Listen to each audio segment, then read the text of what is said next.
This is incredible! It's working!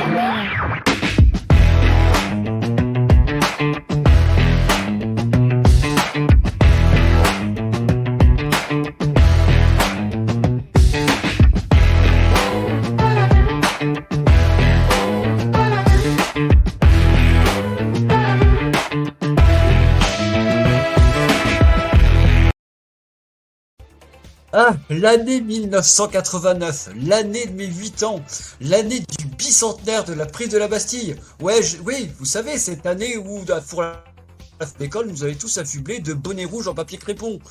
Bon, je suis là pour vous parler de l'année 89 au cinéma. Bah oui, hein, je suis pas là pour vous parler de ma tante, qui m'a gentiment expliqué qu'en 2089, je serais certainement passé à Patresse et que je verrais pas le tricentenaire. Quelle connasse quand on y pense, bordel. J'avais 8 ans.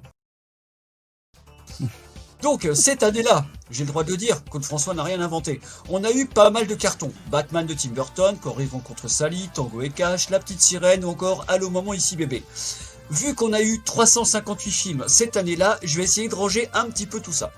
1989, c'est avant tout l'année des suites. Retour vers le futur 2, Indiana Jones et la dernière croisade, L'Arme Fatale 2, SOS Fantôme 2, Karate Kid 3, Star Trek 5, et j'en oublie certainement comme Police Academy 6. Les Français, Obélix balance un menhir sur la tronche de Panoramix dans le coup du menhir. On célèbre un peu la prise de la Bastille dans Chouan. Lambert Wilson nous montre comment s'est passé l'hiver 54 et Vanessa Paradis faisait ses premiers pas au cinéma dans un film qui n'est pas...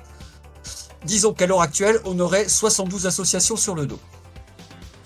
Les blockbusters, je les ai cités un petit peu avant.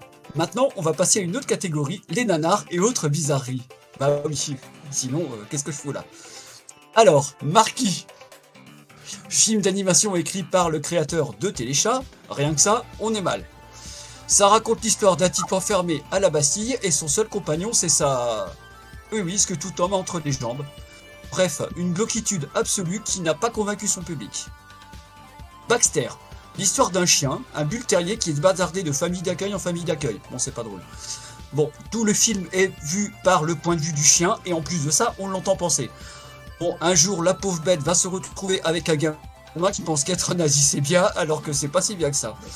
C'est comme pour le Marquis, c'est un film encore très étrange, qui ne trouvera jamais sa place, et on comprend pourquoi. Rotor, alors R.O.T.O.R. Voici un film jamais sorti en France, mais qui a connu un petit... Imaginez que Robocop pète un plomb. On n'est pas très loin de l'histoire d'un robot flic. On n'en est pas loin. Parce qu'en fait, c'est l'histoire d'un robot flic défectueux qui se met à tuer des innocents. Tout ça parce que son créateur a écouté ses patrons pour mettre en route son nouveau jouet beaucoup trop tôt. Et se prendre une balle dans la tête pour un excès de vitesse, bah ça en calmerait plus d'un. Sinon, Rotor, ça veut dire Robotic Officer Tactical Operation Research. Bon, un petit peu de chiffre quand même, on n'est pas des sauvages. 6 millions 4, ça c'est Rain Man, donc c'est le top de 89, avec Tom Cruise et Dustin Hoffman. 6 millions 2 pour la dernière croisade d'Indiana Jones, et 3 millions pour Marty McFly qui sera de retour dans Retour vers le futur 2. En fait, je me rends compte que c'est nul ce que je viens de mettre, mais c'est pas grave. Le premier film français... Rain Man, il a fait... Ouais, 6 millions 4, Redman, 6 millions 4. Ouais. Premier du box-office 89. Le premier film français est en 11e position, ça s'appelle Trop belle pour toi de Bertrand Blier avec 2 millions. C'est bien mais pas top. Bon, et comme j'ai fait des tops, je vais aussi faire les flops. L'Orchestre Rouge, 263 000 entrées, et Mes nuits sont plus belles que vos jours avec Sophie Marceau et Jacques Dutronc, 247 000 entrées. Et 1989, c'est aussi la date de décès de James Bond. Et oui, l'ornithologue anglais qui a donné son nom au héros de Ian Fleming. Je sais que ça ne sert à rien, mais vous pourrez briller devant la machine à café demain au taf avec une info comme celle-là.